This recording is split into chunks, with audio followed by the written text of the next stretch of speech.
할렐루야, 반갑습니다. 2021년 5월 7일 금요일 신성의 아침 시작하겠습니다. 오늘도 주님의 평강이 여러분과 함께 하시길 주의 이름으로 축원합니다. 찬송 542장입니다. 구주 예수 의지함이 심히 기쁜 일일세. 영생 허락 받았으니 의심 아주 없도다. 예수 믿는 것은 받은 증거 많도다. 예수 귀한 예수 믿음 더욱 주소서. 2절 구주 예수 의지함이 심히 기쁜 일일세. 주를 믿는 나의 마음 그의 피에 적시네. 3절 구주 예수 의지하여 죄악 벗어버리네. 안위 받고 영생함을 주께 모두 얻었네. 4절 구주 예수 의지하여 구원함을 얻었네. 영원 무궁 지나도록 주여 함께 하소서. 예수 믿는 것은 받은 증거 많도다. 예수 귀한 예수 믿음 더욱 주소서. 아멘. 하나님의 말씀은 열왕기상 7장 1절부터 12절까지입니다. 8절까지입니다. 8절까지. 솔로몬이 자기의 왕궁을 13년 동안 건축하여 그 전부를 준공하니라. 그가 레바논 나무로 왕궁을 지었으니 길이가 100규빗이요 너비가 50규빗이요 높이가 30규빗이라. 백향목 기둥이 4줄이요 기둥 위에 백향목 들보가 있으며 기둥 위에 있는 들보 45개를 백향목으로 덮었는데 들보는 한 줄에 15이요 또 창틀이 3줄로 있는데 창과 창이 3층으로 서로 마주 대하였고 모든 문과 문설주를 다 큰 나무로 네모지게 만들었는데 창과 창이 3층으로 서로 마주 대하였으며 또 기둥을 세워 주랑을 지었으니 길이가 50규빗이요 너비가 30규빗이며 또 기둥 앞에 한 주랑이 있고 또 그 앞에 기둥과 섬돌이 있으며 또 심판하기 위하여 보좌의 주랑 곧 재판하는 주랑을 짓고 온 마루를 백향목으로 덮었고 솔로몬이 거처할 왕궁은 그 주랑 뒤에 다른 뜰에 있으니 그 양식이 동일하며 솔로몬이 또 그가 장가든 바로의 딸을 위하여 집을 지었는데 이 주랑과 같더라. 아멘. 오늘 말씀 제목은 왕궁 건축입니다. 여러분, 현대인들의 가장 큰 관심사가 뭡니까? 집이지요, 집. 나라에서도 펴는 정책 중에 가장 민감한 사안이 이 부동산 정책이잖아요. 주택 정책. 국민들이 내 집 마련의 꿈을 포기할 수밖에 없게 만드는 것이 이 부동산 정책의 실패 때문에 아파트 가격이 천정부지로 솟구치고 있지 않습니까? 여러분, 사람이 살아가면서 꼭 필요한 것 3가지를 의식주라고 얘기하잖아요. 옷, 먹는 것, 그리고 집. 그 중에서도 집은 사람이 사는 데에서 없어서는 안 될 가장 소중한 삶의 휴식처요, 안식처요, 그리고 삶의 보금자리입니다. 옛날에는 단순히 그냥 몸을 가리는 정도, 추위를 피하는 정도, 그런 용도였었지만 이제는 집의 용도가 너무 달라졌죠.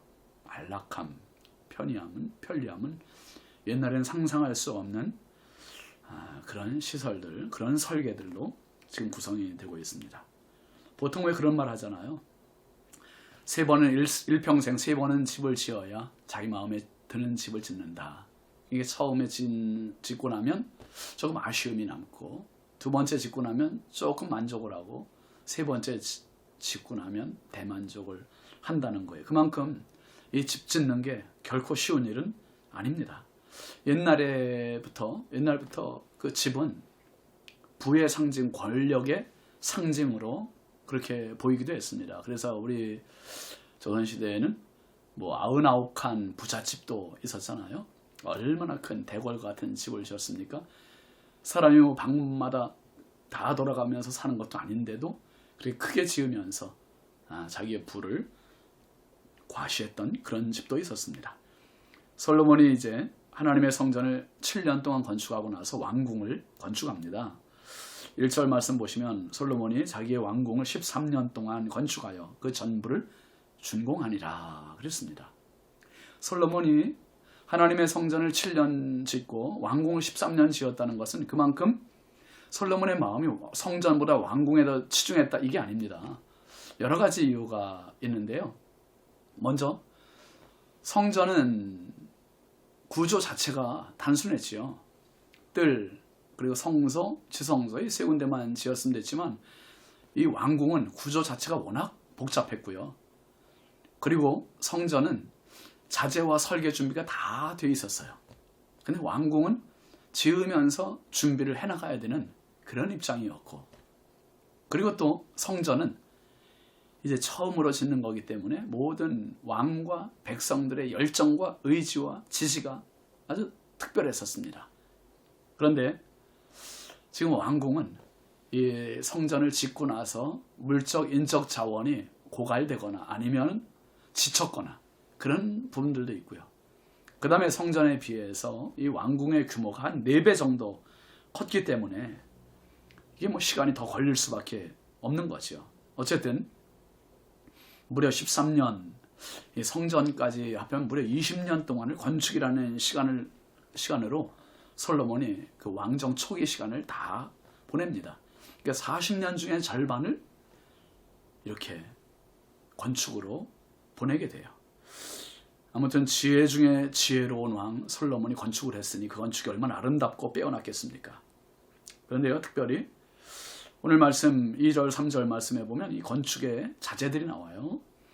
그가 레바논 나무로 왕궁을 지었으니 길이가 100규빗이요 너비가 50규빗이요 높이가 30규빗이라. 백향목 기둥이 4줄이요 기둥 위에 백향목 들보가 있으며 기둥 위에 있는 들보 45개를 백향목으로 덮었는데 들보는 한 줄에 15이요 그랬습니다.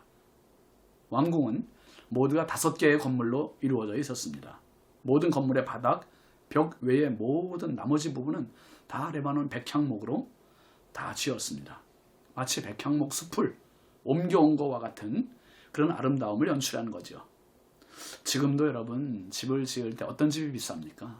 자연 친화적인 그런 건축물들이 더 비싸지 않습니까? 더 그렇게 지으려고 또 노력들 하고요. 그런데 이미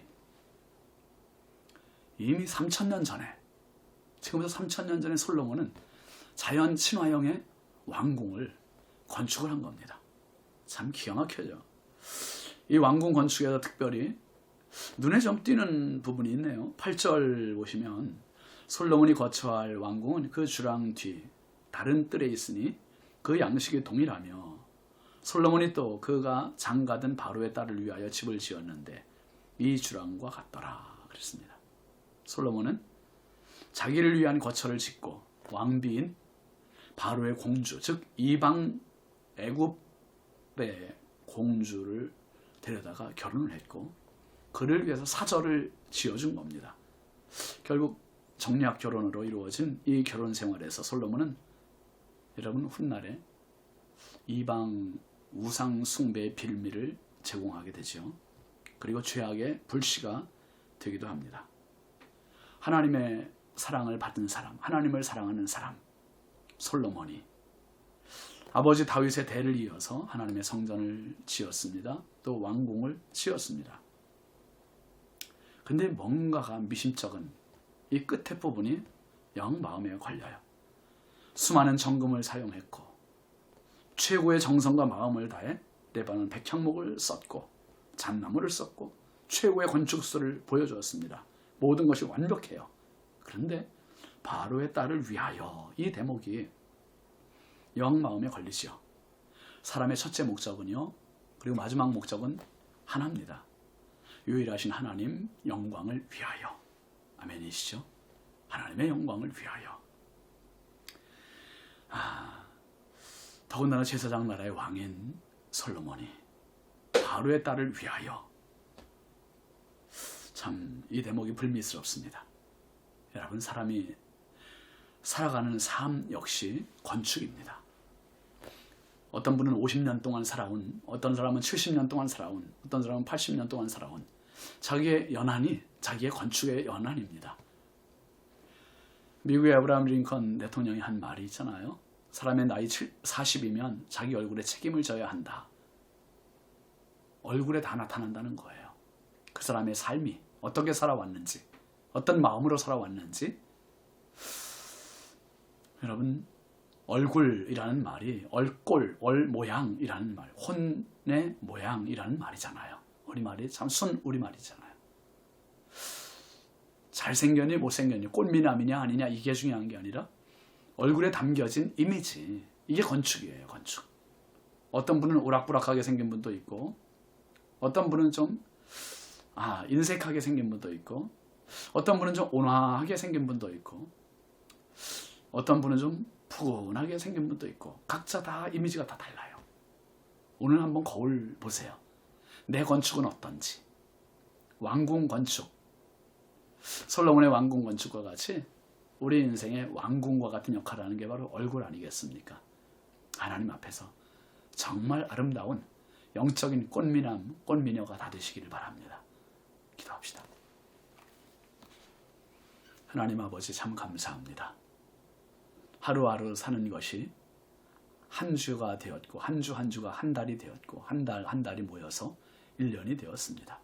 또 한 해 한 해가 모여서 저희의 인생이 되었습니다.